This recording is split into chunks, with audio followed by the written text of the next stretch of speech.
Please be seated. Back on the record. You wanted to approach? Remind your picture on.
Okay, are you all set up? Is the defense ready? Yes. Okay, let's go ahead and bring the jurors back in.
Please be seated. The record will reflect the presence of the jury. Mr. West, you may proceed.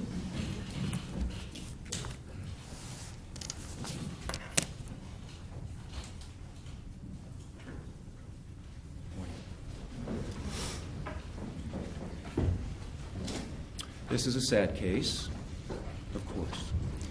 As one of your fellow jurors commented during the jury selection process, a young man lost his life, another is fighting for his.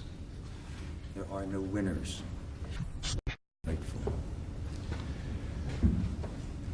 Sabrina Fulton and Tracy Martin are grieving parents. Without question, they have the right to grieve. They have the right to feel the way they feel. George Zimmerman's parents also are grieving. You see Trayvon Martin's parents, Mr. Martin and Ms. Fulton, here in the courtroom. They're seated right over here. They're likely to be witnesses in the case. You don't see Mr. Zimmerman's parents here, though. They would be seated over here the way the courtroom has been constructed. And there's a reason for that. The reason is that they are on the witness list. They may testify, they may not. As you know from the beginning of this, there's a couple of hundred people on there, and certainly not all of them will testify. But because they might, and because they are not related to the deceased, then they're not allowed in the courtroom now. That's the reason. Not that they aren't here, not that they aren't, in fact, right around the corner in a room wishing they could be. That includes Mr. Zimmerman's wife, Shelley, and other family members. Any witnesses, unless there's a specific exclusion that they may sit in the courtroom, cannot.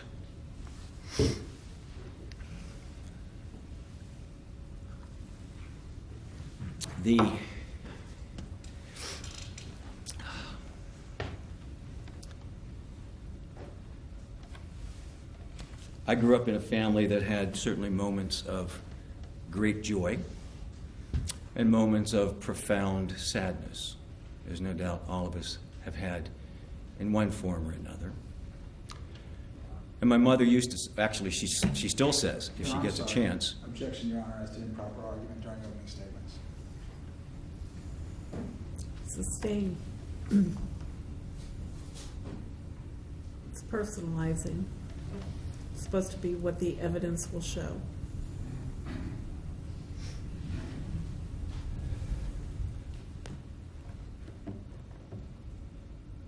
Well, I think the evidence will show that this is a sad case, that there are no monsters here.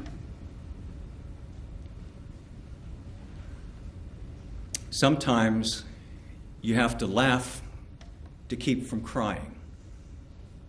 So let me, at considerable risk, let me say, I'd like to tell you a little joke. I know how that may sound a bit weird in this context under these circumstances. But I think you're the perfect audience for it. As long as you if you don't like it or you don't think it's funny or inappropriate, that you don't hold it against Mr. Zimmerman. You can hold it against me if you want, but not Mr. Zimmerman. I have your assurance you won't. Here's how it goes. Knock, knock. Who's there? George Zimmerman. George Zimmerman, who? All right, good. You're on the jury. Nothing? That's funny. After what you folks have been through the last 2 or 3 weeks?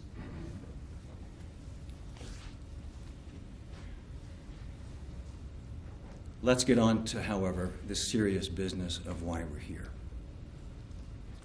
Let's take a look at where all of this started. George Zimmerman is not guilty of murder.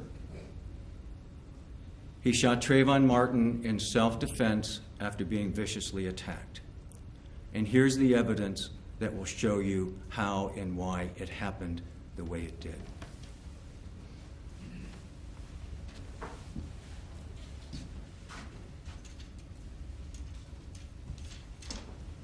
I've got some things to display for you that will help. Some of them will be up there too. Is this okay? All right. I'm sorry.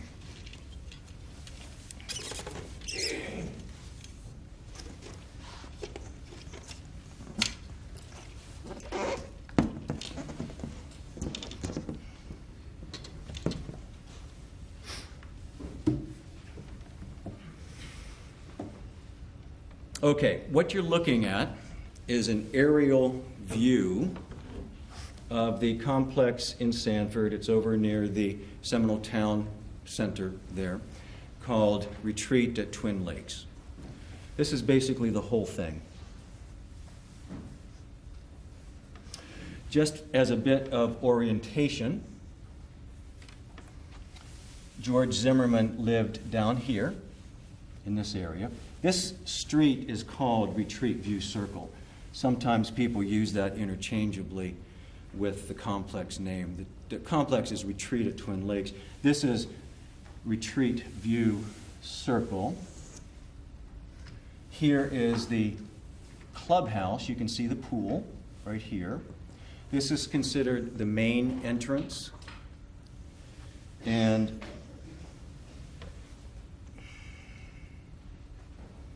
this is known as the back entrance. So we have the main entrance here, there's a gate, and the back entrance here. I guess you can get in either way, of course. The pool, there's some mailboxes around here for the community. And I think this is called Twin Lakes or Twin Trees, this street that cuts through here. You'll hear a lot of testimony about the T intersection, the T. That simply is where two sidewalks connect perpendicularly. That's where almost all of the important events took place, within just a few feet of that. Let me point that out to you here, and we have a better picture to focus.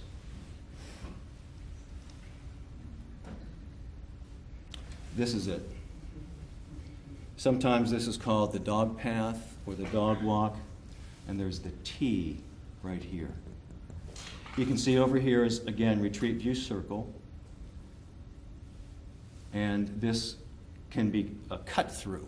So you can, if you're walking, come right through here between these rows of houses, go down this way if you want to get to this area, or continue on through if you want to get to Retreat View Circle.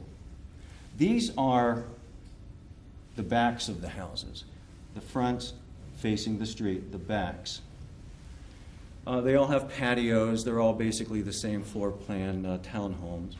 They have patios. Some of them have screened-in porches. Some don't. This is the back of this row of houses here. So, as George Zimmerman left his house in his Honda Ridgeline truck to go to Target to get some groceries for his lunches for work. This was a Sunday night, February 26, 2012, in the neighborhood of 7 o'clock. In fact, just a few minutes after 7. George Zimmerman leaves his house in his truck and goes out here to get to the exit on his way to Target. He sees a person that later becomes known, of course, as Trayvon Martin, coming into the community, not through the gate, but cutting through the houses, standing in a place where people that live there wouldn't typically come into the community. There's a big, let me show you.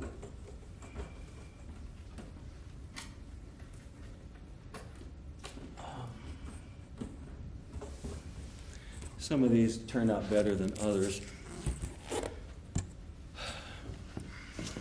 Just to get sort of oriented a bit. You may have some difficulty. Reinhardt Road. The complex right here is over here. The main entrance is off here, the back entrance over here. This is a big apartment complex. I think it's called Colonial Villages. Over here is the 7-Eleven. That's where Trayvon Martin went to buy the snacks. So to get from here to here, you can come this way and up, or you can cut through this path that cuts off sort of the triangle and go up here. About a mile. I know that's hard to see. It's about a mile from here to here. You can also cut through these apartments if you want to save a little distance. You can cut through these apartments and just go right through the gully up into the complex over in here. You can see part of the other complex here. So George Zimmerman sees Trayvon Martin in a spot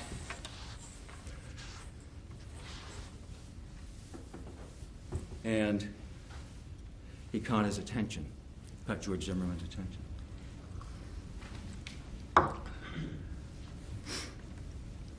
Little did George Zimmerman know at the time that in less than 10 minutes from him first seeing Trayvon Martin, that George Zimmerman, would be sucker punched in the face, have his head pounded on concrete, and wind up shooting and tragically killing Trayvon Martin.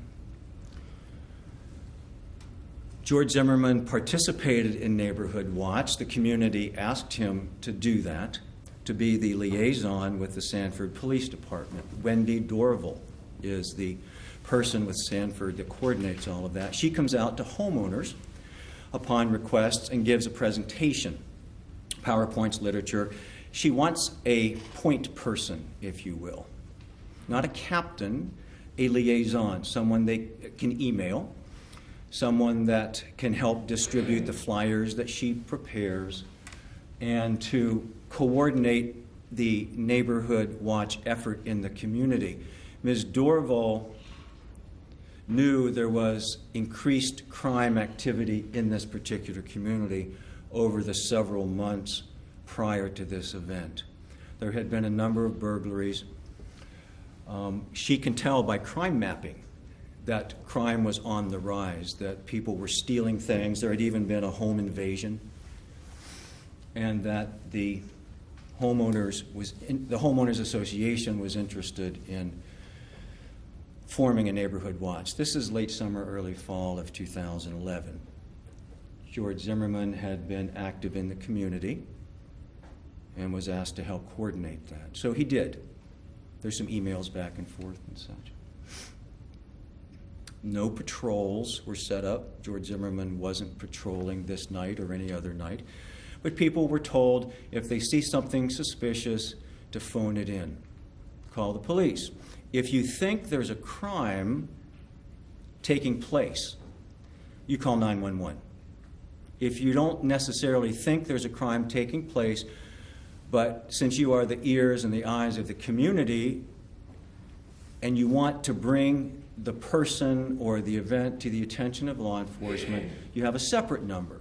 That's the non-emergency number that you've heard about. It was recorded, and we're going to play it here in just a few minutes. George Zimmerman called the non-emergency number and described for the dispatcher, a fellow by the name of Sean Nofke, what he was seeing as he was seeing it. Mr. Nofke was asking questions. Mr. Zimmerman was giving answers. You will hear the tone of voice. You will hear both sides of the conversation. You will hear those words, "These assholes always get away," "fucking punks." You'll hear those words, and I hope that you'll put them in the context in which they were said and assign whatever meaning ultimately you think they have, if any, in the overall context of this. So what we did, let me draw your attention to something before we actually play the recording. There's been a lot of publicity, some of you may have even heard it, that George Zimmerman was in his car and was told not to follow Trayvon Martin, and he did anyway. That is absolutely untrue. Absolutely untrue. And you will hear that on the call we're going to play. You'll hear the conversation. You'll hear, as Mr. Guy pointed out, the chime. You can hear Mr. Zimmerman opening the door. You can hear the door shut, if I'm not mistaken. And you will know on our timeline exactly when that happened in reference to everything else. You'll know when George Zimmerman got out of the car,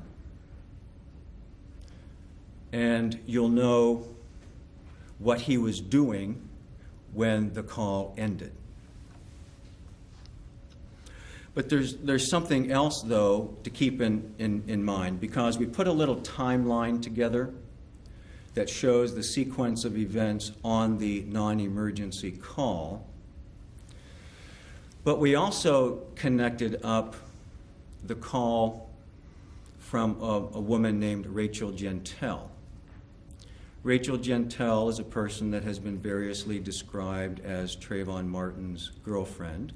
She was clearly a friend, although not a girlfriend, but they had been communicating pretty regularly on the phone and by text for a couple of weeks. And that Trayvon Martin had spent a lot of time on the phone with her this particular day and the days preceding it while he was up in Sanford. So that calls, actually. There was a call that started before Mr. Zimmerman's non-emergency call and then ended at a point that we'll show you. And then there was a gap of about 20 seconds, more or less, where the call with Ms. Gentile ended, and then it started up again at about 7:12 and some change. So there was only about 20 seconds there. However, George Zimmerman is still on the phone with the police during that gap. And then the call reconnects, and it's a continuous call between Trayvon Martin and Ms. Gentile until 7:15:43, roughly. We'll connect that with the first call to 911 made by the resident who lives right here. The times are written on the timeline, so I won't bother trying to remember them and get it wrong. But that was at about 7:16:11, roughly. And the call between Rachel Gentile and Trayvon Martin ended about 7:15:43. So it's around 30 seconds from when the call ended. Of course, Mr. Zimmerman is not on the phone at this point. Mr. Martin and Ms. Gentile are. And then the call from the resident, having heard the commotion. Here, I'm sorry if I didn't say that before. Let me show you.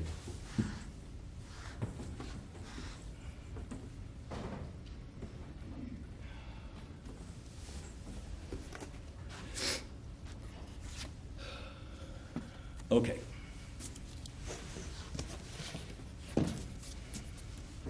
This is the T again, right here, and here. Now we are over here. This is the T. The angle is a bit bad, so it looks like this house obscures it. It doesn't. There's an equal distance through here, and we can show you that. So this is the person who lives right here who calls 911 after hearing the commotion that starts right here. And best guess, 20 to 30 seconds after the commotion started that caught Ms. Lauer and her husband, Jeremy Weinberg's attention. And by the time they got the phone figured out and working, got connected with 911, about 30 seconds roughly had passed. And then that's the call that you'll hear the rest of. Now, you'll hear the screams in the background. You'll hear the shot. We'll play that here, too. And you'll hear, of course, Ms. Lauer talking to Sean Nofke. I'm sorry, not Sean Nofke. He was the dispatcher speaking with Mr. Zimmerman. I don't know who Ms. Lauer was talking with on her call. Again, this is the clubhouse, the pool, and you'll hear testimony that George Zimmerman's truck, this silver Honda Ridgeline, was parked right about here. It was seen later that night after the shooting by another retreat at Twin Lakes resident and neighbor of Mr. Zimmerman, a woman by the name of Eloise Dilligard. She saw his truck and said, that's George's truck. I'll ask him what's going on. We'll talk more about that in a minute. So this is just another view. If you see them side by side, this is the T. There's a little doggy disposal station here.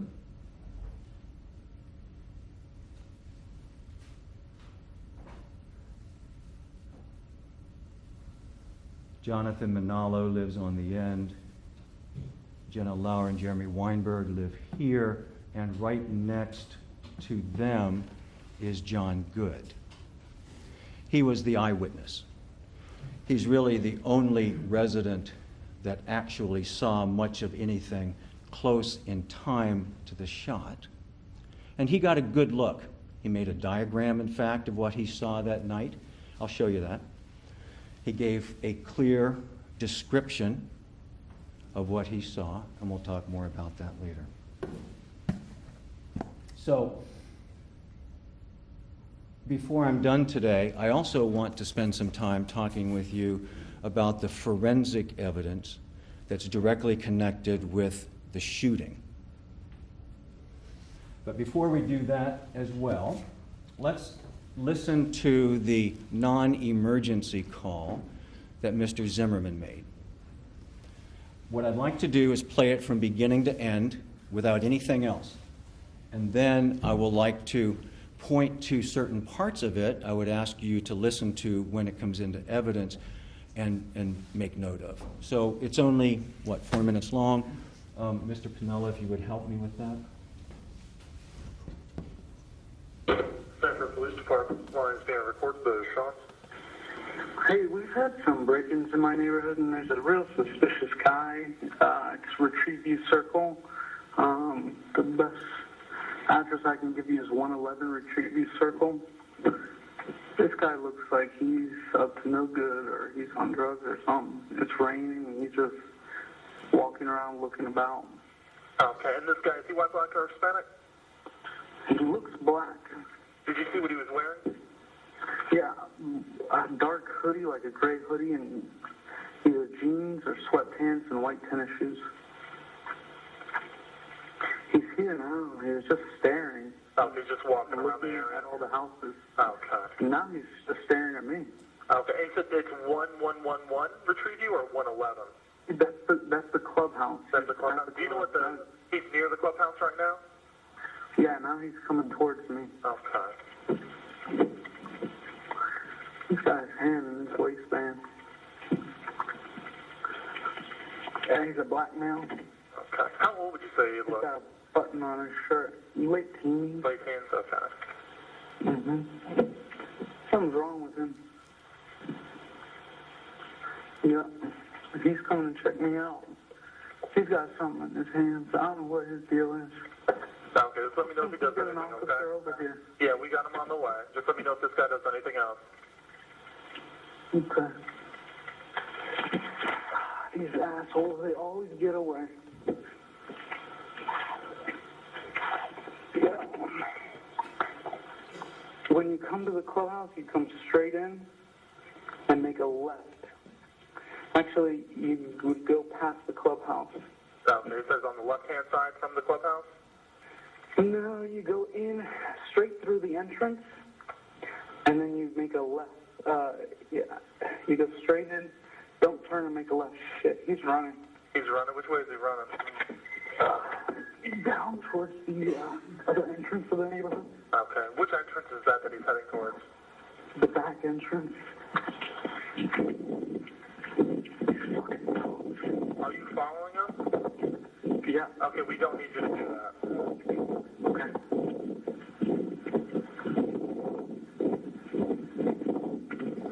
All right, sir, what is your name? George. He ran. All right, George, what's your last name? Zimmerman. And George, what's the phone number you're calling from? 407-435-2400. All right, George, we do have him on the way. Do you want to meet with the officer when they get out there? Yeah. All right, where are you going to meet with them at? If they come in through the gate, tell them to go straight past the clubhouse and straight past the clubhouse and make a left. And then they go past the mailboxes. You'll see my truck. Okay, what address are you parked in front of? I don't know. It's a cut through, so I don't know the address. Okay, do you live in the area? Yeah. Well, what's your apartment number? It's a home. It's 1950. Oh, crap. I don't want to give that aloud. I don't know where this kid is. Okay, do you want to just meet with them right near the mailboxes then? Yeah, that's fine. All right, George, I'll let them know to meet you with you out there, okay? Actually, could you have him call me and I'll tell him where I'm at? Okay, yeah, that's no problem. You need my number? You got it. Yeah, I got it. It's 407-435-2400. Yeah, you got it. Okay, no problem. I'll let them know to call you when they're in the area. Thanks. You're welcome.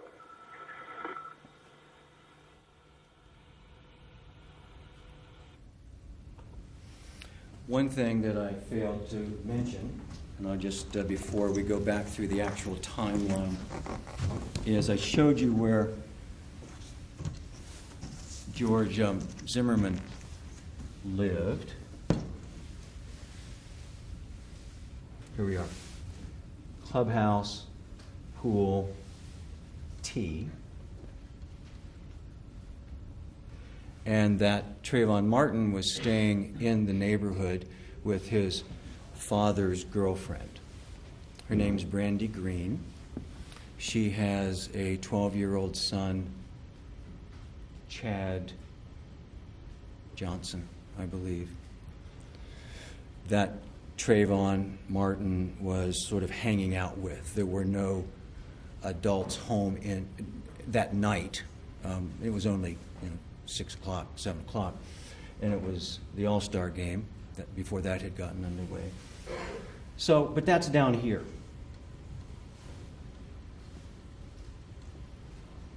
in this area. Just to kind of, okay. If we could go back then to the beginning of the call. And let's take a look at the times.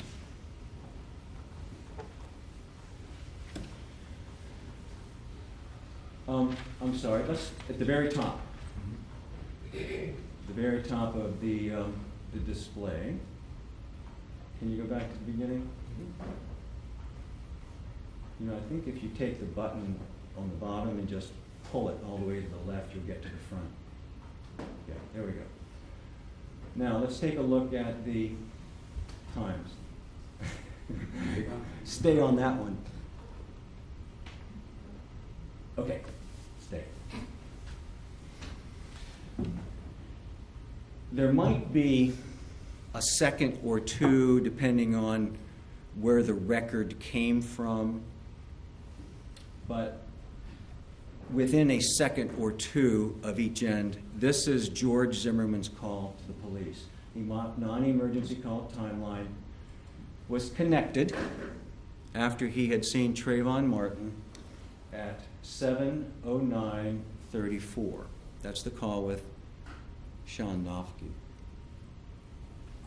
And that call disconnected at 7:13:40. All right, next.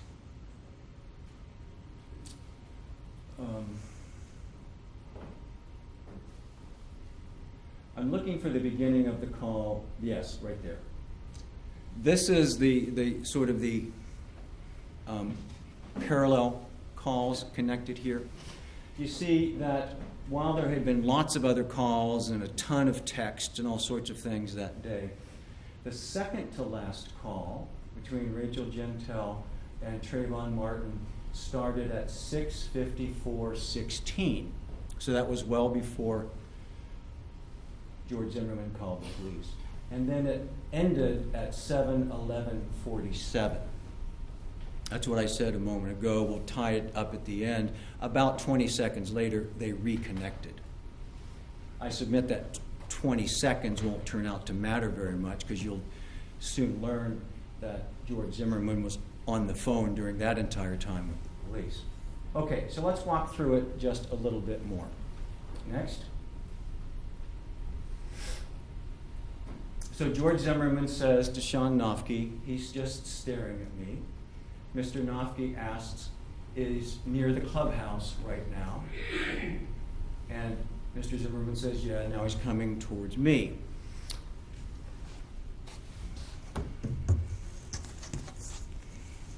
What that's all about is this. George Zimmerman saw Trayvon Martin over in this area as he was coming around here to go out to Target. He pulled over to make the call in the vicinity of the clubhouse. So when this part of the conversation is taking place, Mr. Zimmerman is sitting here on the phone with the police. So they're talking about the clubhouse. Next. The dispatcher, after hearing what George Zimmerman said, okay, just let me know if he does anything else. And George Zimmerman says, get an officer over here. Please get an officer. The little discussion was, do you want somebody? Yes. Please get an officer over here. Directly asking the dispatcher to please send a police officer to the neighborhood. And then it's repeated by the dispatcher, just let me know if this guy does anything else. 7 or 8 seconds later, George Zimmerman laments, if you will. He's been involved in the community for a while. He's made other calls. In fact, his role as the liaison with Neighborhood Watch was that there's one point person with Wendy Dorval. So instead of all of the residents calling her with any issues, Mr. Zimmerman coordinated that. So residents would ask him to phone in something or to report something. So he was familiar with what was going on in the community, not just from his own experience, but from having been involved as the coordinator liaison. In fact, there was an attempted break-in just a couple of weeks before, right around this area. Right around this area. So you can hear him say it. We'll play it one more time before we're done with this. These assholes always get away. Next. George Zimmerman's still in the car. By that time, though, he has moved. Was he following Trayvon Martin? Yes, he was following Trayvon Martin. Trayvon Martin continued to walk this way or jog this way. In any event, he kept moving this way. And George Zimmerman did too. He was following him at a distance and reporting what he was seeing to the police and describing what was happening. So when the dispatcher Nofke said, "Let me know if he does anything else," George Zimmerman was doing that. He was following him in the car and got up to about here. That's where the car was. And says, "Shit, he's running." The dispatcher says, "Which way is he running?" "He's running. Which way is he running?" Suggesting that he would like Mr. Zimmerman, submit, to tell him which way he's running. But it's a cut through. You can't drive in that direction. You can only see which way he's running if you get out of the vehicle to see where he went. So, George Zimmerman at 7:11:43, you can hear this, we'll play it again so you can listen for it, unbuckles his seatbelt and opens the car door. You can hear the chime, and you'll hear the door shut at 7:11:48. Okay. I didn't write it down. Maybe one of you did. I seem to remember that the call ended between Trayvon Martin and Rachel Gentile right about that time, 7:11:47, something like that. Yeah, 7:11:47. All right, so at this point, when George Zimmerman opens the car door, gets out of the car, that call had just ended. They had been losing calls on and off all day. That wasn't a surprise to anybody.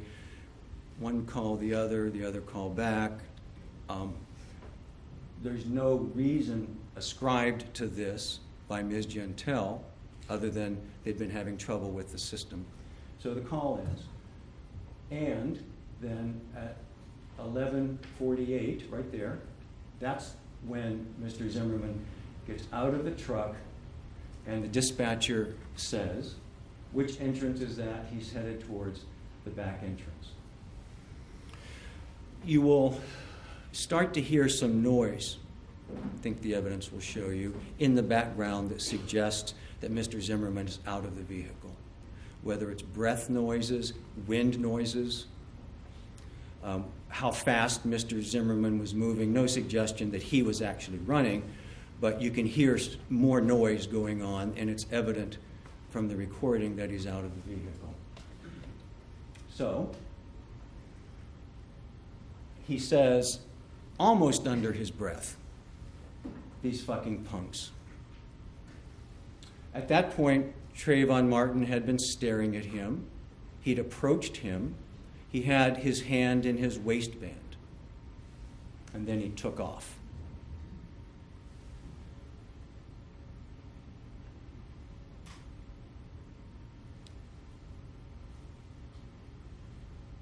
Right then, Sean Nofke, the dispatcher, figures out more of what's going on. He realizes, probably due to some of the additional noise, that it seems like Mr. Zimmerman is out of the vehicle and says, "Are you following him?" And George Zimmerman doesn't say no. He says, "Yeah, I am following him." And what he had done by then is he had gotten out of the vehicle and had gone in this direction. So he's coming right down here when you're hearing the noise and when you're hearing the discussion about which way is he running. And then he's up around here. To me, it's not clear from the evidence. Pay attention to it if you would. There's a woman up here, her name is Jane Serdyka, that saw parts of this at different points in time. She said she thought she heard a voice, or maybe voices, a minute or two, three, she's not clear on the time, before the exchange that turned into the event. It might have been George Zimmerman talking on the phone with the dispatcher. There's no way to know that for sure, but it would be somewhat consistent, I would think. We'll need to hear what she says exactly to know if that's possible. If it isn't, then it could have been someone else, perhaps. This was the dog path. This is where people would take their dogs and walk them, and the disposal station is here. So, in any event, George Zimmerman is coming along here talking with the dispatcher, and Sean Nofke says, "Are you following him?" George Zimmerman says, "Yes." And Sean Nofke says, "We don't need you to do that." George Zimmerman says, "Okay." Suggesting, I suppose, you don't need to do anything more to tell us which way he went, where he went, or even if he's doing anything else. So George stopped. George Zimmerman stopped. This is the pickup on the call between witness A, that's Rachel Gentile. As you may know, there's been some anonymity issues throughout the case. There aren't now, except for the jury, of course. So if you see something in the trial that's marked with a witness number, we'll try to remember to tell you who they are so you can keep all that straight. It would be unreasonable to ask you to keep all the witness numbers straight. So that's Rachel Gentile. She's 19 now. She was 18 at the time in February of 2012. And she came into this case mid to late March, about 3 weeks after the event. And a little later I'll explain to you how that happened, what the circumstances were, and ask you to consider certain things in evaluating her testimony. So at this point, it's routine for Sean Nofke. He asks George Zimmerman, "What's your name?" "George." And George repeats, "He ran."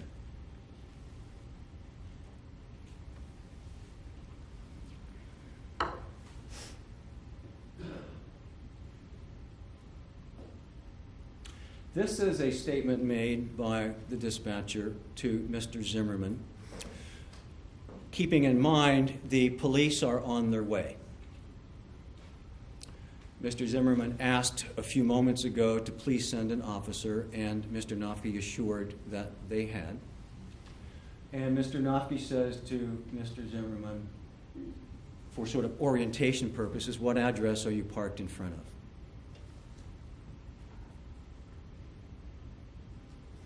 Then there was a little confusion because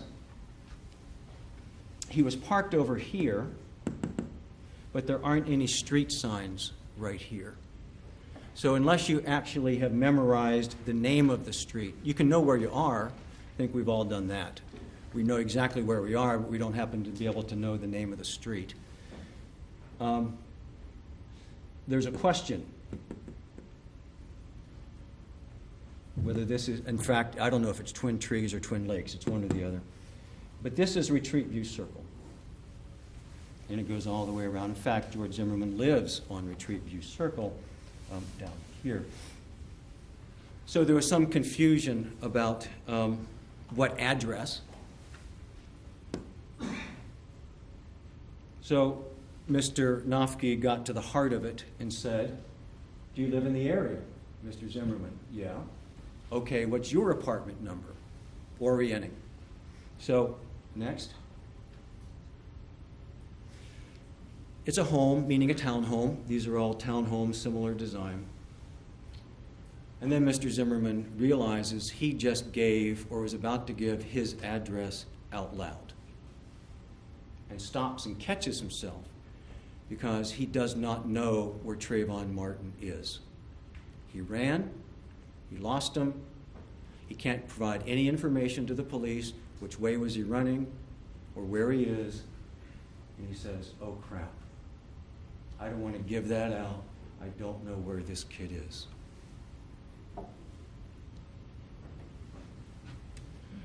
Well, you'll see the evidence proves at least one thing. Trayvon Martin hadn't gone home. We know that. We also know it was almost pitch black out. Mr. Guy pointed that out.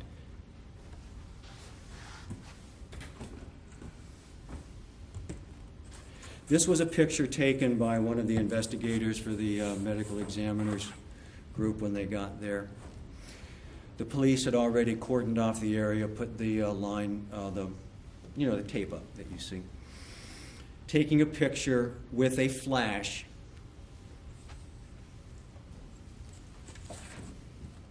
Right here. That's with the flash.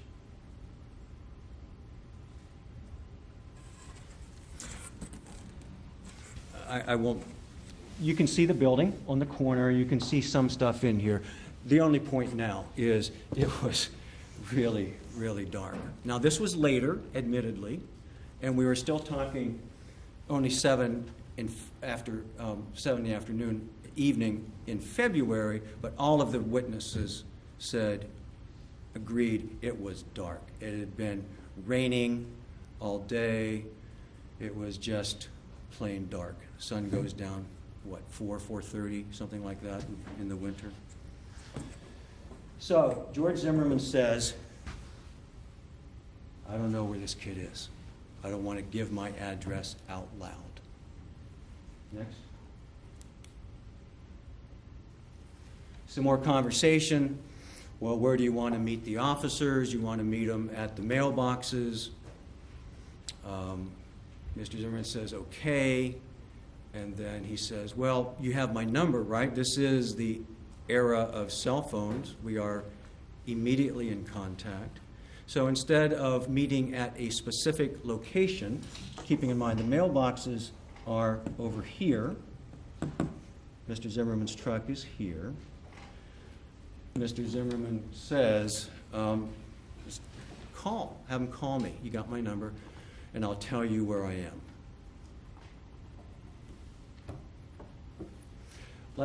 If you don't mind, let's just play it through one more time. It's only 4 minutes, and we'll be done with this part. Sanford Police Department, line stand records the shots. Hey, we've had some break-ins in my neighborhood, and there's a real suspicious guy. It's Retrieview Circle. The best address I can give you is 111 Retrieview Circle. This guy looks like he's up to no good, or he's on drugs or something. It's raining, and he's just walking around looking about. Okay, and this guy, is he white, black, or Hispanic? He looks black. Did you see what he was wearing? Yeah, a dark hoodie, like a gray hoodie, and either jeans or sweatpants and white tennis shoes. He's here now. He was just staring. Oh, he's just walking around the looking area. at all the houses. Okay. Now he's just staring at me. Okay, it's 1111 Retrieview or 111?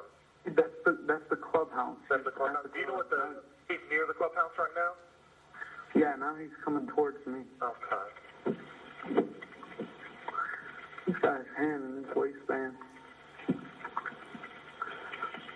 And he's a black male. Okay. How old would you say he He's looks? got a button on his shirt. Late teens. Late teens, okay. Mm-hmm.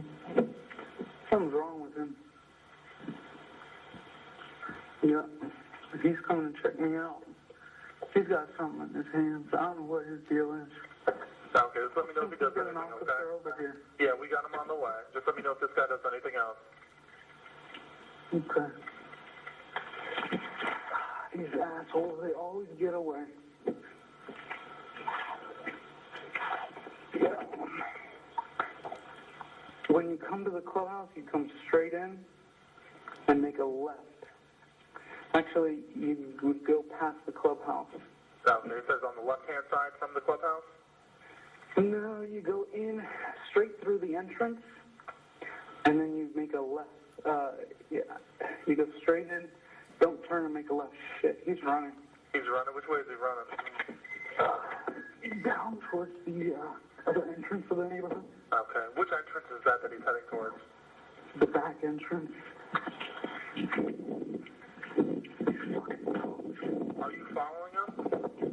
Yeah. Okay, we don't need you to do that. Okay.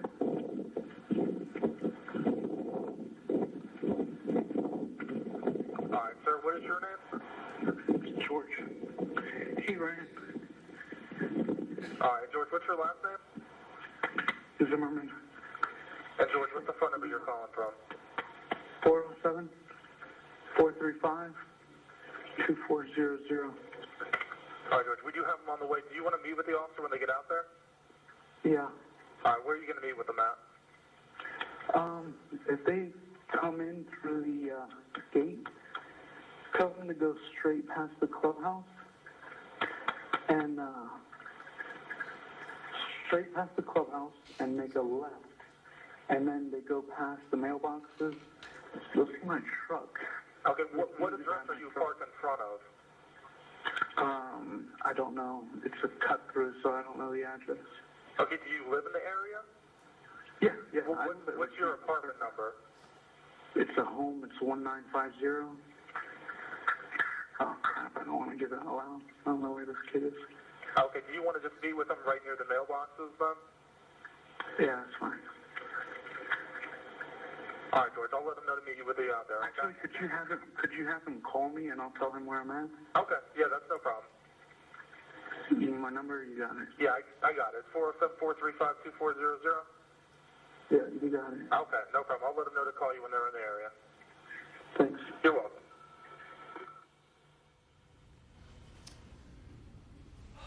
Okay, 7:13:40, the call ends. Keeping in mind that by this time, Trayvon Martin was back on the phone with Rachel Gentile and stays on the phone for the next couple of minutes. So, you'll hear more about Ms. Gentile and what she heard, but I think more importantly, perhaps, what she didn't hear if George Zimmerman was actively pursuing, chasing with the intent to confront and murder Trayvon Martin. Second-degree murder requires an act reckless, indifferent to human life, a depraved mind act, ill will, hatred, spite.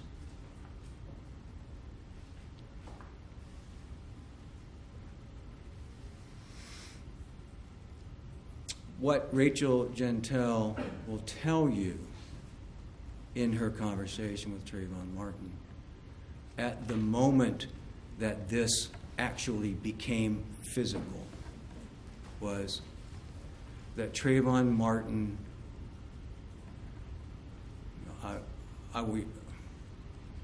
I'll use my words, that Trayvon Martin decided to confront George Zimmerman. That instead of going home, he had plenty of time. He had, this is what, 60, 70 yards? Plenty of time. Could have gone back and forth 4 or 5 times if he wanted to.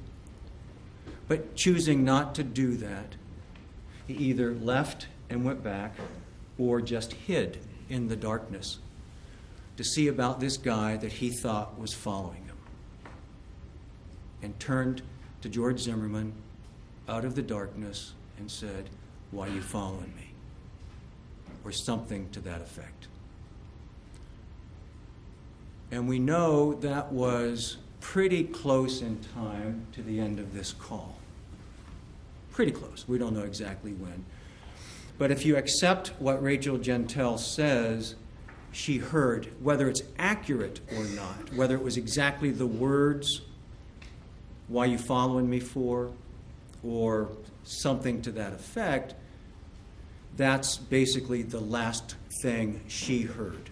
There'll be some other things we'll talk about, but that was when Trayvon Martin made the decision to confront George Zimmerman and say, "What are you following me for?"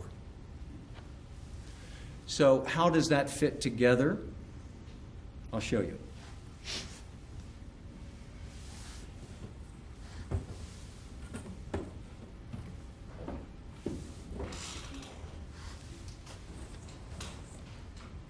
Thank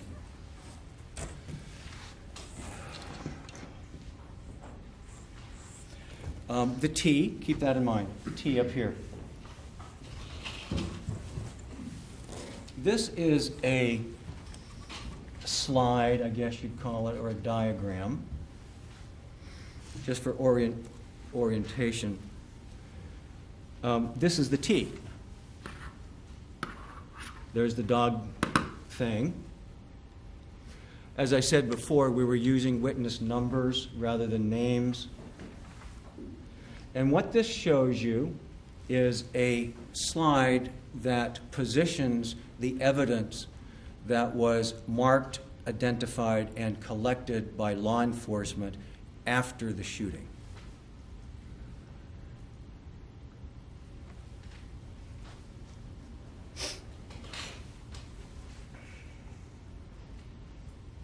Let's talk about a little of that first.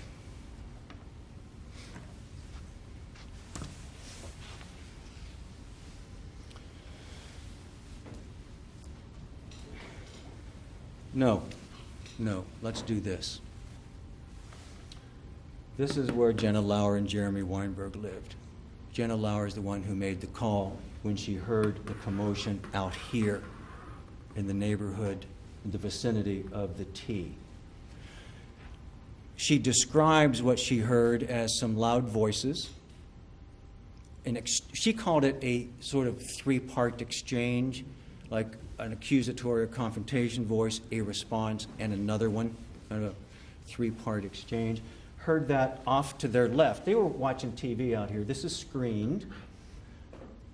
And behind it is the sliding glass door that was open. However, they couldn't see anything because they had these little bamboo slatted blinds that were down. So they couldn't see it, but they knew something was happening. Enough that it got their attention, they decided to call the police. With this three-part exchange, they started to hear what they thought maybe was scuffling feet on grass, and then they started hearing someone moaning or crying for help. They dialed the phone. I'm trying to remember. I think they tried a phone and it wasn't on, or they couldn't get it to work, so they tried the other one. But within just a few seconds, they got through. Keeping in mind that I think the call was connected at 7:16:11, something like 30 seconds after the call with Trayvon Martin and Rachel Gentile ended. So we're only talking about 30 seconds, including the time it takes to dial the phone, get the phone, dial the phone, figure out, hey, there's something going on here, make the call, connect the call, and you'll hear the operator here in a second. You've all heard those anyway, those operators. So, hearing the exchange, the voices, hearing what they thought was something going on, they called the police. They called emergency services. And here's what they heard. Here's the call. This is the call with the screams. This is the call with the shot, to keep in mind. The shot occurs about 40, maybe 45 seconds into this recording.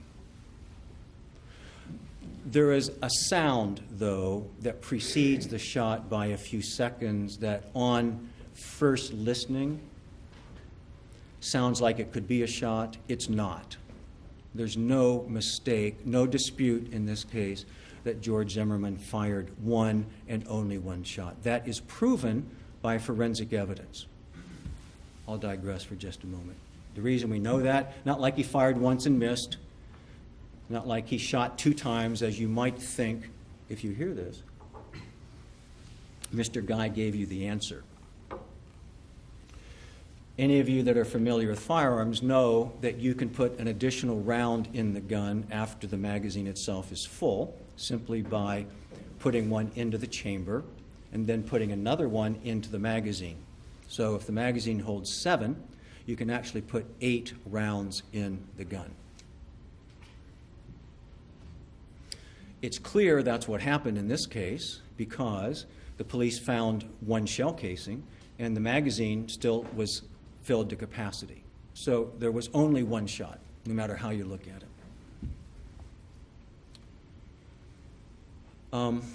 We'll talk more about the gun here in a little bit, too. Let's get on with the call. Mr. Pinella, would you help me with that, please? 911, do you need police, fire, medical? Maybe both. I'm not sure. There's just someone screaming outside. Okay, what's the address that they're near? Is this in the Twin Lake Toms in Sanford? Yes. Okay, and is it a male or female? It sounds like a male. And you don't know why? I don't know why. I think they're yelling help, but I don't know. Just send someone quick. Say stop. Okay. Does he look hurt to you? I can't see him. I don't want to go out there. I don't know what's going on. So they're sending. So you think he's yelling help? Yes. All right, what is your phone number? Just there's gunshots. You just heard gunshots? Yes. How many? There's one. Get down. No, come here. Is he no Come longer on. yelling? I don't know. Get in here now. Get up here. All right, is he right outside? Yeah, pretty much out the back, yeah. Is he in front of it or behind that address? He's behind my house. Okay. Just stay away from the windows. I don't hear him yelling anymore. Do you hear anything? I'm going to stop it there, only because obviously the screaming is over, the shot has been fired, and this is a discussion. You'll have the opportunity to hear the whole thing as many times as you want, and I hope that you do. I hope that you listen to it 1, 5, 10, 50 times if you need to. The same thing with the non-emergency call. You'll have it in evidence. You can listen to it as many times as you want. But what we know, obviously, everyone agrees to this. All of the witnesses, whether they agree to anything else, they all agree those are the screams of someone in a life-threatening situation. Someone screaming repeatedly over and over and over for help, needing desperately for someone to come to their assistance.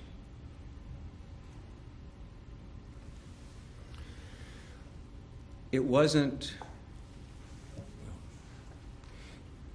that's the only recording of any that shows what it shows. There were some other 911 calls.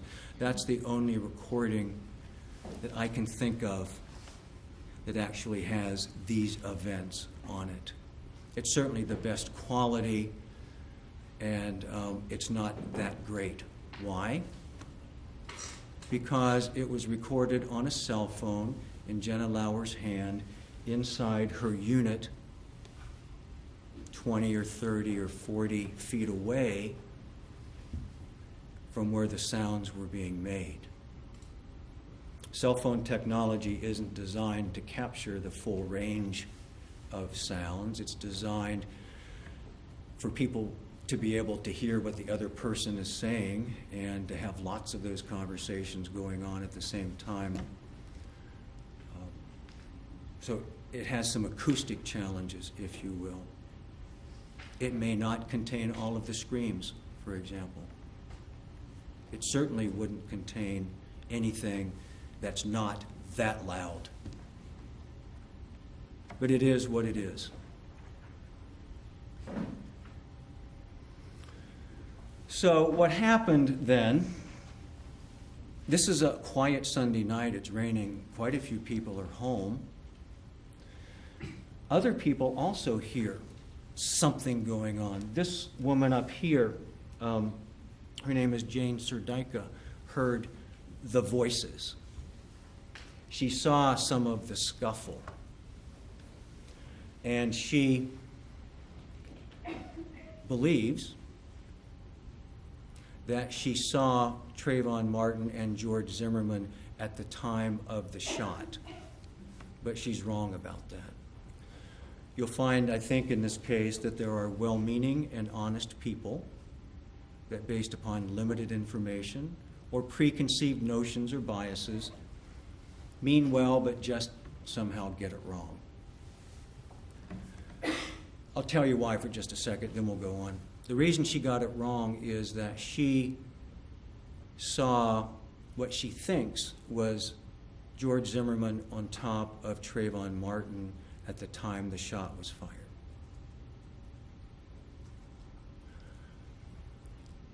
And that Trayvon Martin was on his stomach, that he was face down. That couldn't happen. That could not have happened in this case. We're going to talk about some forensic evidence here in a bit, but we know that couldn't happen. So she could not have seen the moment where Trayvon Martin is shot. Why? It's really pretty simple, because Trayvon Martin was shot in the chest, not in the back. So if Trayvon Martin was lying face down when she saw George Zimmerman on top of him, then she didn't see it. She saw it later. Only a few seconds later, as other people in the neighborhood will describe something similar, but it was after. We'll talk a little bit more about that. I don't know if you're following what I mean. I'm not trying to jump ahead too much, but people heard some screaming around. They've described it different ways. Some heard only a couple. Some heard more than that. Some thinks they saw or heard a fight of some sort with the in various positions, up or down, flailing, or what have you. But except for Jane Serdyka, who I just explained how, and you'll hear her testimony, got it wrong when piecing all of this together in her own mind. She didn't see a muzzle blast. She saw Trayvon Martin face down. She saw George Zimmerman on top. And there was that moment. There's no question that there was that moment when Trayvon Martin was shot. He fell forward, face down.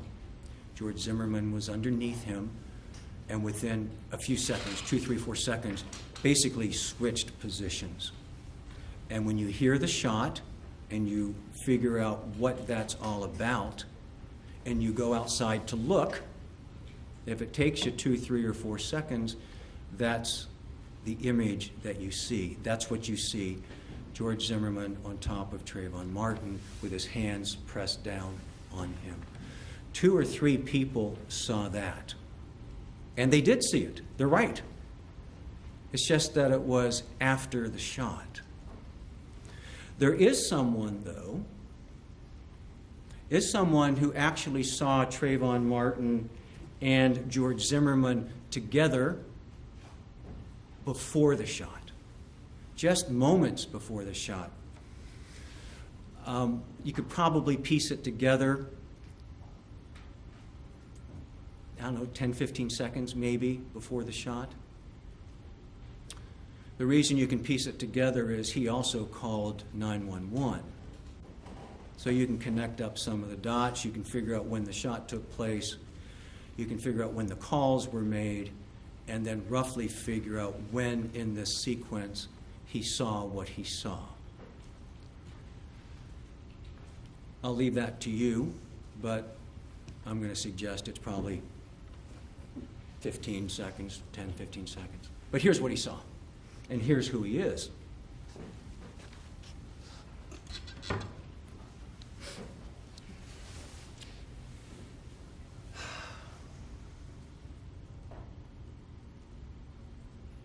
His name is John Good, and he lives right here. He lives next door to Jenna Lauer and Jeremy Weinberg, right next door. He heard the noise. He heard the screaming, the cries for help, and he went to investigate. He doesn't have the screened-in porch. He has the sliding glass door. So he goes out the sliding glass door, and he's right here on the patio, his patio. From here to here, I don't know, 15 feet, 20 feet maybe, right in front of him. Me to you. And here's what he sees. Now, he doesn't know who it is at this point. He doesn't recognize anybody. He didn't see faces. But he could clearly see colors, and there was no mistake the color of the clothing of the people that he was seeing. He was very clear. There was one of the participants, if you will, one of the people involved, was wearing a dark shirt. Black almost, especially because it was so wet. That was Trayvon Martin. He had a charcoal-colored, hooded sweatshirt. On the other hand, George Zimmerman had a red-colored jacket. Very different, no mistaking the two. At first, John Good wasn't quite sure what he was hearing or even what he was seeing. He thought it might have been a dog attack or something. He wasn't even quite sure it was two people. And he got outside, and then he saw it was two people. And he saw them moving a bit up towards the sidewalk.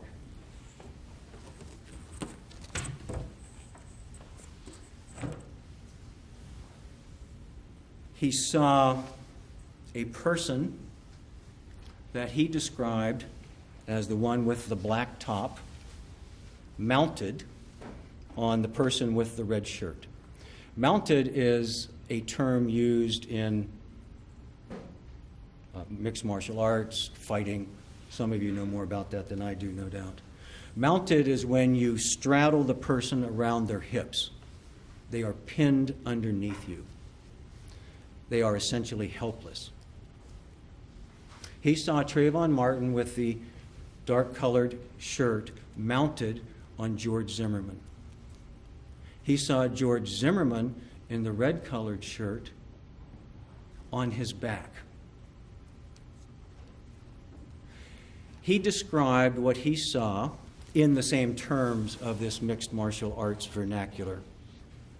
He called it a ground and pound. A ground and pound. That's the words that he used. A ground and pound is when you're mounted on somebody, they are helpless, and you are basically beating them senseless. He may have seen some of this, he may have seen some of that. It's dark, and he didn't get a long look, but he saw enough to know this was serious. What did he do? He yelled at them, "Stop it," or "Cut it out," or something like that. I don't think you can hear that on the recording. I think that gives you an example of what you can hear on the recording and what you can't. John Good will tell you he yelled something at them, probably "Stop it" or "Cut it out." And you know what happened at that point? Nothing. Except two things. George Zimmerman cried out for help, looked at him, looked at John Good, and said, "Help me, help me." And Trayvon Martin kept on hitting. So John Good did this. He went back inside to call 911. The right thing to do, perhaps, the smart thing to do, no doubt. But George Zimmerman was crying out for help, and no one helped. And it continued. It continued until you hear the shot. You can hear the cries for help up until the moment of the shot. And then there's no more cries for help. Why would there be?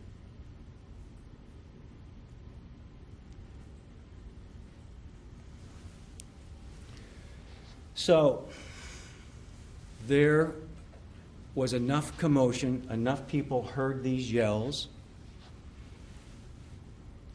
that they started coming out to check it out. But after the shot, right after the shot, though, from their doorway, a couple of people looked right outside and saw this. They saw Trayvon Martin face down and George Zimmerman on top of him, kind of holding his back or his arms or something like that. One of them maybe even yelled at him, and he kind of turned at one point. One of them saw Trayvon Martin's leg move, they think. Nobody heard any more sounds, though. My guess is that the silence was deafening at that point. George Zimmerman struggled to his feet. He was out of breath. He was injured. According to Jonathan Manalo, that's the guy on the corner.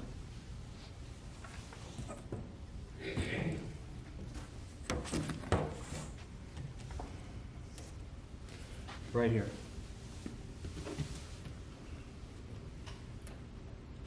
Oh, this is kind of weird.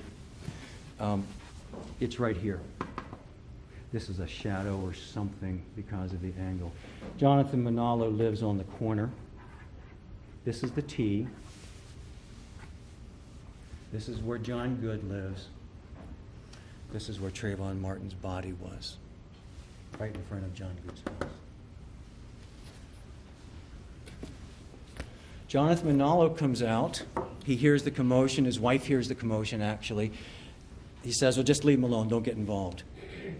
Then they hear the shot, and he comes running, if you will. He comes out with a flashlight. He is here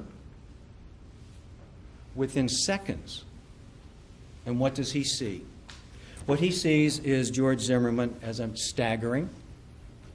George Zimmerman says to him, am I bleeding? Jonathan Manalo says, yes. Yes, you are. In fact, for no reason other than what he was seeing, he took a picture of George Zimmerman's head with his cell phone. This is within seconds of the shot. This is the back of George Zimmerman's head. Here's the red orangish jacket. I think that's probably the sidewalk. Jonathan Manalo had a flashlight and a cell phone. He took this picture. He took a couple of other pictures, too, that will show you in evidence that actually show Trayvon Martin's body there in the position that it was immediately after he was shot. I won't show you those now. You'll see them in evidence. You'll see exactly where they are. You'll see the position. One witness described it as if he were riding a bike. I suggest that it's because he was straddling George Zimmerman when George Zimmerman shot him. And when he fell forward, and his legs were still in that same position. As George Zimmerman scrambled up to get out from under him, he stayed right like that. So what happens then, Jonathan Manalo is there. He takes this picture, and he says, what happened? George Zimmerman says, he was beating me up, and I shot him. George Zimmerman wanted Jonathan Manalo to call his wife, George's wife, Shelley, which he did. Jonathan Manalo, as Mr. Guy pointed out, said something that sounds a bit odd, so let's talk about it a minute. He described George Zimmerman, first of all, as breathing hard, having just gotten his butt beat, staggering, and then, though somehow calm, as if nothing had happened. I submit that what the evidence will show is that George Zimmerman had just experienced the most traumatic event of his life. He probably didn't know what state he was in, literally what state he was in, much less his emotional state at that moment being particularly significant, to suggest that if he acted like he was calm, he didn't care, as if he was acting out of ill will, spite, evil intent, disregard for human life. That's what murder is in this case. That's what the state has to prove, that that's what George Zimmerman did and acted that way. And on that, Jonathan Manalo saying, wow, it struck me he was calm. I submit it may be flat, affect, something. But a guy who's staggering and bleeding, who just got his butt beat, who it's obvious had been crying for help for 40 seconds before he took that action to save his own life, is not going to be calm. We know he was injured more than just this. Jonathan Manalo saw injuries on his face. Tim Smith is the police officer with Sanford who showed up first. Keep in mind that George Zimmerman asked that a police officer be sent to the scene, and Sean Nofke said, okay, they're on their way. And they were. They got there very soon after the shot, moments after Jonathan Manalo was there with George Zimmerman. And Officer Smith said, who shot him? George said, I did. George Zimmerman. Following police protocol, Officer Smith handcuffed George Zimmerman. They call that for officer safety. Makes a lot of sense to me. There's a guy with a gun, someone dead. You'd want to take the guy who said, I shot him, and cuff him, which he did. No resistance, no complaining, no explanation by George necessary. He just cuffed him, took his gun. The gun was in a holster on the right side. I had a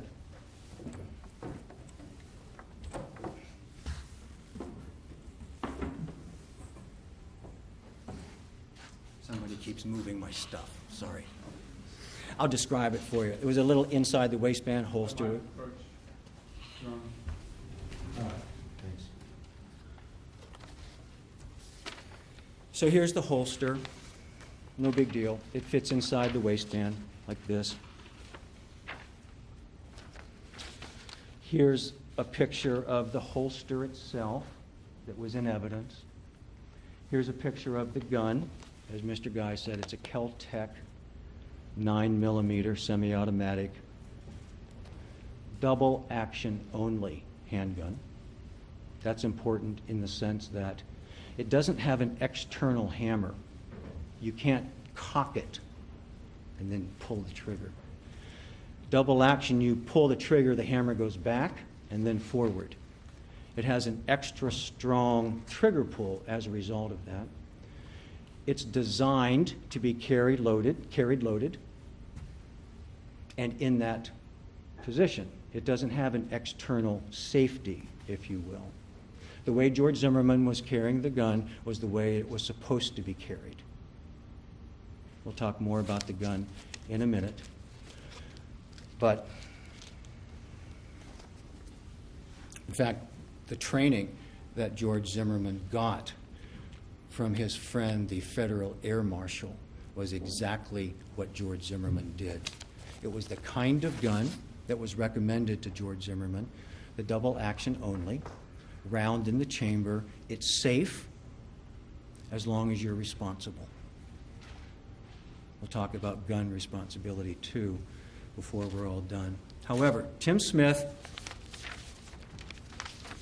the Sanford Police Department, takes George into custody.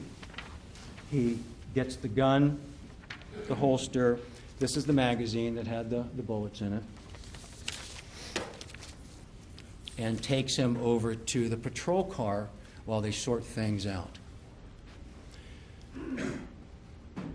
Smith is over off of, well, you know it by now, off of Retreat View Circle, on that big street that goes around. He's parked over there, and George Zimmerman is placed in the back of the patrol car, handcuffed. Additional officers arrive. The crime scene is taped off. Residents start coming out, trying to figure out what's going on. That's when Eloise Dilligard, the neighbor of Mr. Zimmerman's, drives up there and sees his truck, knows there's something going on, and says to herself, well, I'll just ask George.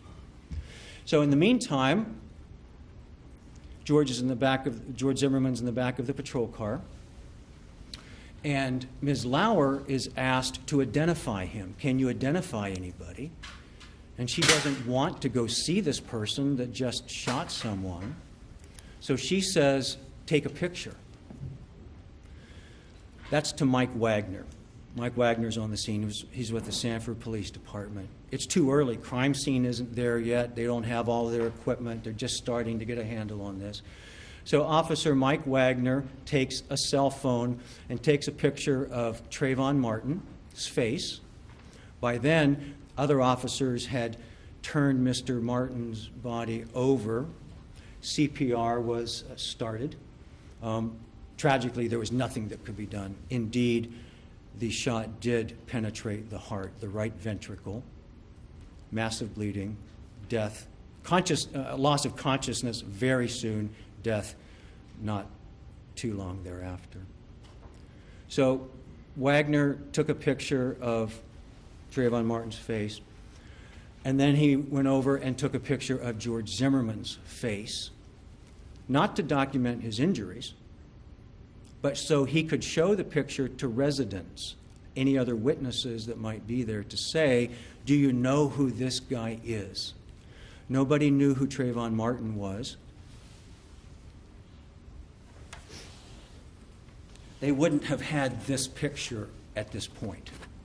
They would have had no identification. There was no identification on Mr. Martin. He had a cell phone there, which they couldn't get to work. And there was nobody there that knew who he was, keeping in mind that Mr. Martin and Ms. Green were not home that night. Ms. Green's son, Chad, was, but he was headphones, video games. He didn't even know anything had happened. They were way down there, on the map.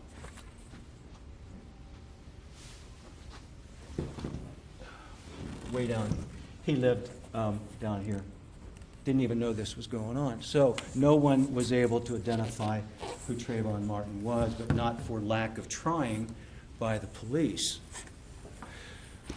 So this is Trayvon Martin, by the way, at the 7-Eleven. This is where he went to get the candy, the Skittles, for his the friend Chad, and the Arizona brand fruit drink. It was a 23-ounce can full. That's important to remember, and I'll talk about that in just a few minutes, why that's important. So this is the person that George Zimmerman saw when he called the police to say, there's someone in the neighborhood, I don't know who he is. Of course, Trayvon Martin is wearing the hoodie in the store. This guy right here, his name is Andrew Gaw. He doesn't remember this event, but he's 5'10". He told us that under oath. He's 5'10". Trayvon Martin is 5'11", as measured by the medical examiner. He had shoes on, and he had a hooded sweatshirt on, which makes him well over 6 feet tall, as you can see. We know that he weighed 158 pounds. He wasn't skinny. 158 pounds at 5'11" is right in the middle. But so Mike Wagner takes this picture of George Zimmerman to show Jenna Lauer and anybody else, to tell them, who is this guy? Jenna Lauer says, looked at it, I don't know. Didn't know him immediately. And then Eloise Dilligard, who by then was there, said, that's George. That's George. Ms. Lauer, who knew George from the neighborhood, didn't recognize him because of all the injuries. Ms. Dilligard, who lived right near him, did. This is the picture taken from Mike Wagner's cell phone that was shown to Jenna Lauer and provided to us in evidence. This is the second picture taken of George Zimmerman that night. That's the first, by Jonathan Manalo. And here's the second. This is taken while George Zimmerman's in the back of the patrol car while the police sort this out. Again, you'll have the opportunity in evidence to examine it carefully and closely. But let me point out a couple of things. The abrasion to the side of the nose, marks and abrasions on the forehead, the swollen and seemingly deviated nose at that point, suggesting that George Zimmerman took quite a wallop squarely in the face. And of course, the blood. It's still glistening. It's still glistening.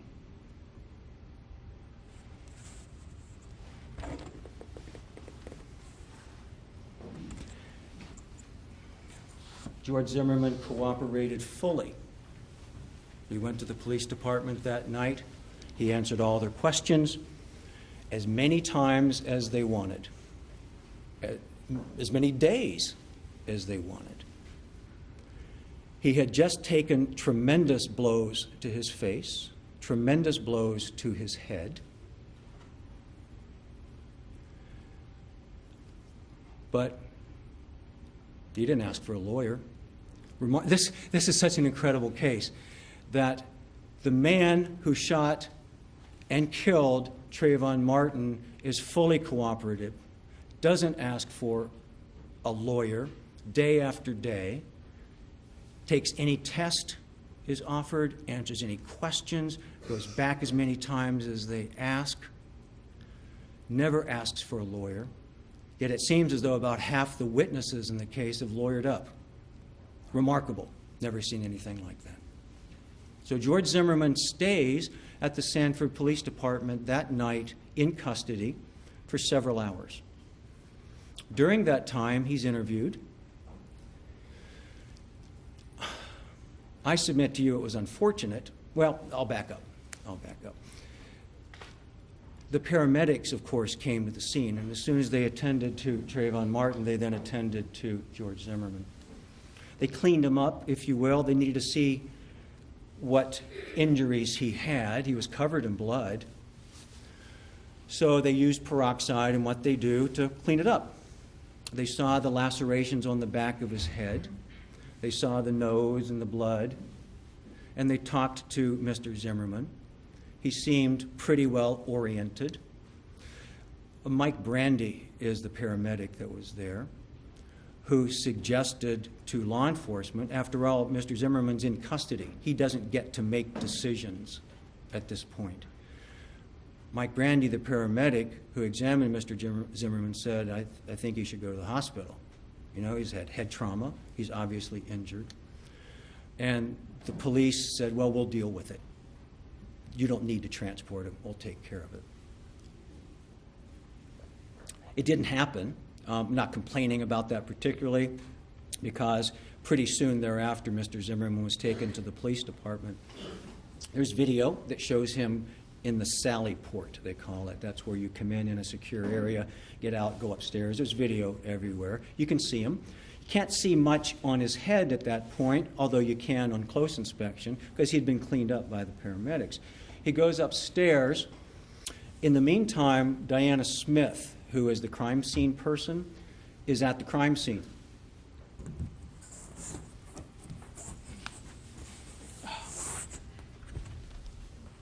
She's doing all this stuff. She's marking all the evidence, taking it into account. Pretty soon, the medical examiner's investigator shows up. So she's busy. So Mr. Zimmerman's at the Sanford Police Department for several hours. And during that time, he washes up, if you will. He gets rid of the blood on his face that the paramedics had missed, and he just is there. His clothes are taken for processing. His wife is allowed to bring another change of clothes for him. And he sits and he talks. He'll answer any questions. Doris Singleton is the investigator that was with George Zimmerman at the Sanford Police Department that night. The lead detective is investigator Chris Serino. He was at the scene. He was interviewing residents. He was watching what was happening with the evidence collection. They were doing a canvass. They did several of those, actually, to see who had seen what, if anything, and taking witness statements. One of the witness statements that was taken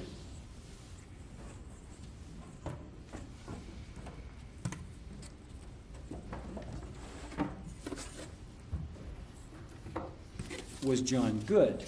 Remember him? He was the eyewitness. And he drew a sketch of what he had seen right out his door. So this is what the police knew already that night, while Mr. Zimmerman is up in the Sanford Police Department. Mr. Good's house, there's like 2 sketches here built into one. In fact, he numbered them. So he sees the sidewalk, red top, bottom, black top, on top. Trayvon Martin had the black shirt. George Zimmerman had the red one. Again, now they're up towards the sidewalk. Again, he knows it's serious now. Red shirt, bottom, black shirt, top.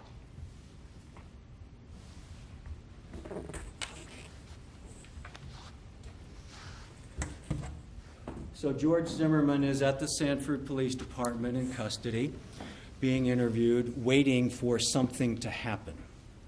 And it's midnight or later, several hours later.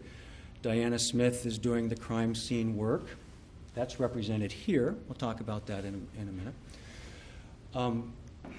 I believe her name is Tara Malfers, is the investigator with the medical examiner. The medical examiner in this case was from Volusia County. His name is Shipping Bao, B-A-O. He's the pathologist who performed the autopsy. When Mr. Martin's body was transported, they did not yet know who he was. So the body was sent to the medical examiner's office. It was in the blue body bag that we've all seen. It was marked with the identifier of the case number, and the autopsy was done the next day. Tara Malfers is on the scene, and she takes pictures too. In addition to Diana Smith from Sanford, Ms. Malfers takes, she may have a different name, a different married name now, but we'll know who she is. Tara Malfers takes pictures and is involved in the livery aspect of it.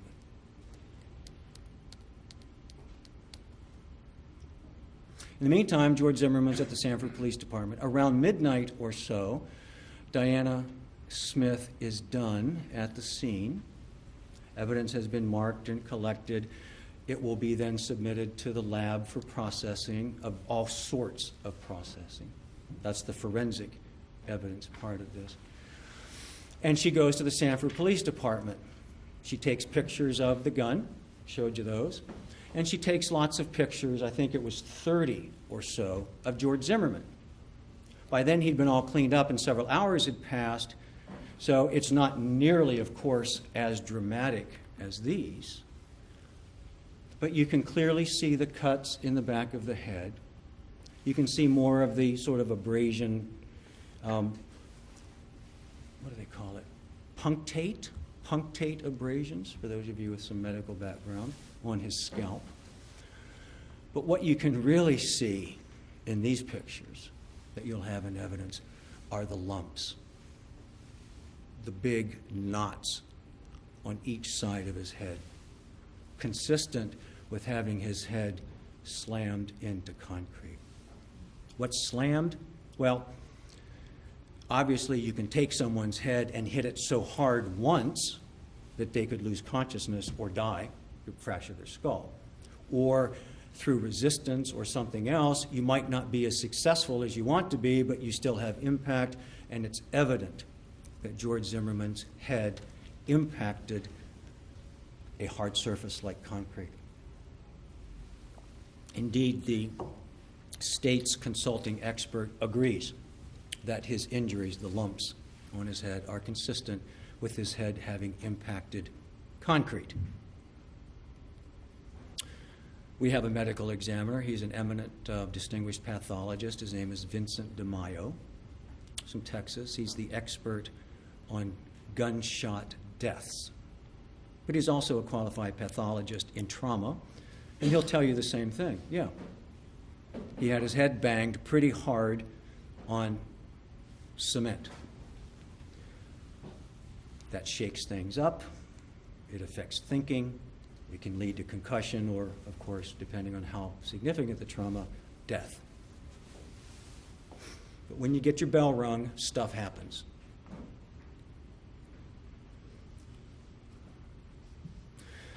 So, George Zimmerman, a little after midnight, the police make the call.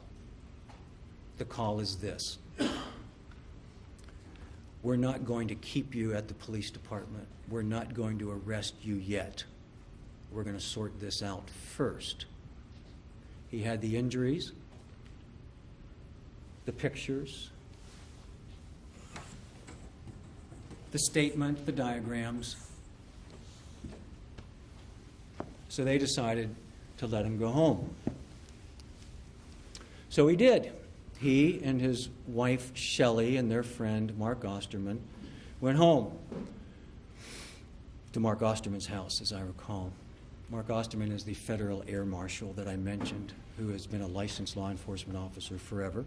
He's the guy that rides on the plane, undercover, if you will. So that happens a lot, by the way. There's lots of federal air marshals on the planes that we take in light of the horrors that we've experienced with air disasters. So,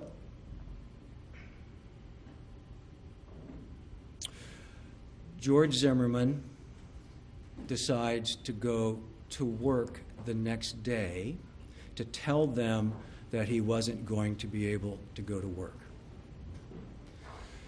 His wife, Shelley, had attended to some of his injuries. She was a nursing student.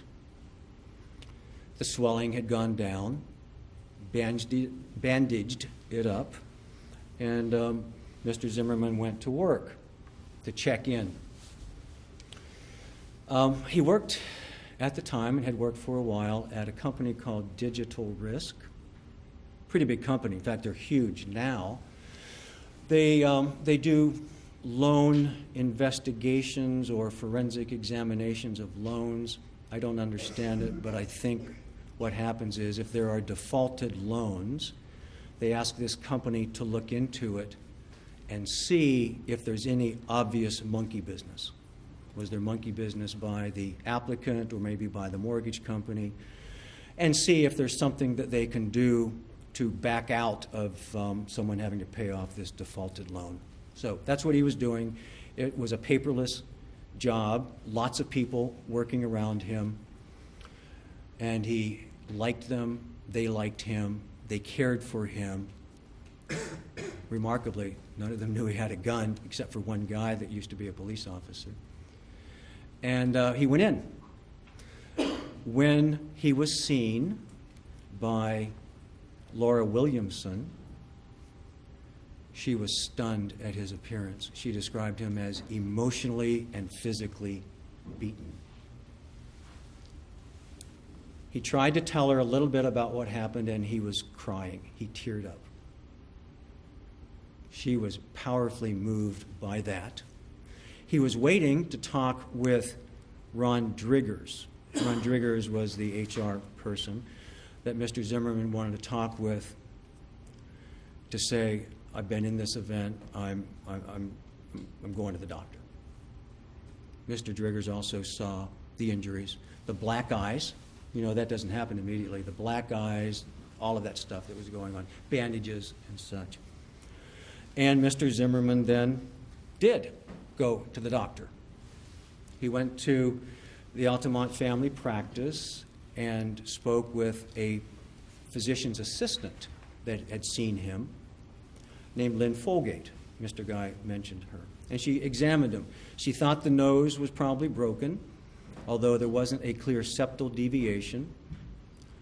There was no urgent need to see an ENT, but she recommended it. She noted the lacerations and noted some back injury. Mr. Zimmerman had mentioned that he had fallen on his back or was knocked to the ground and hurt his back, and such.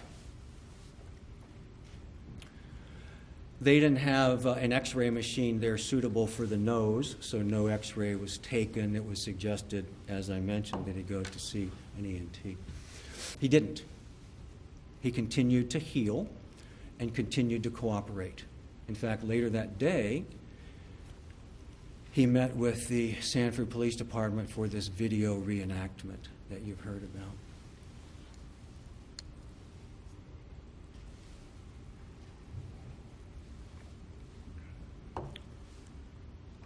And the next day, and as many times as they asked. I said that we would talk about the physical evidence in the case. Well, we've already talked about some physical evidence, but let's talk a little more about the forensic evidence. While witnesses can certainly be...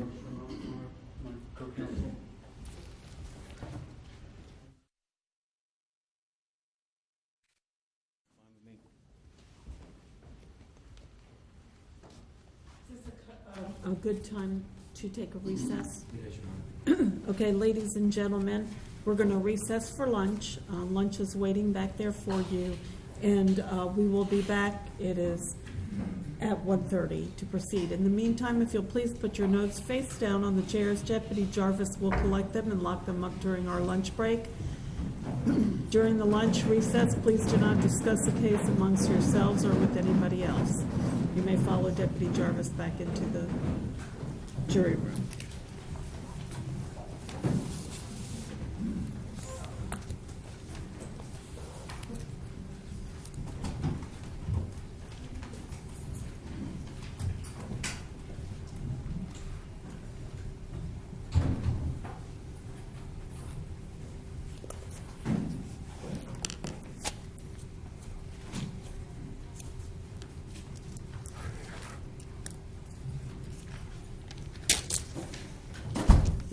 Please be seated. After we finish with the opening statements, we'll have a brief hearing on the sequestration of the witnesses' issues, so please be prepared to do that.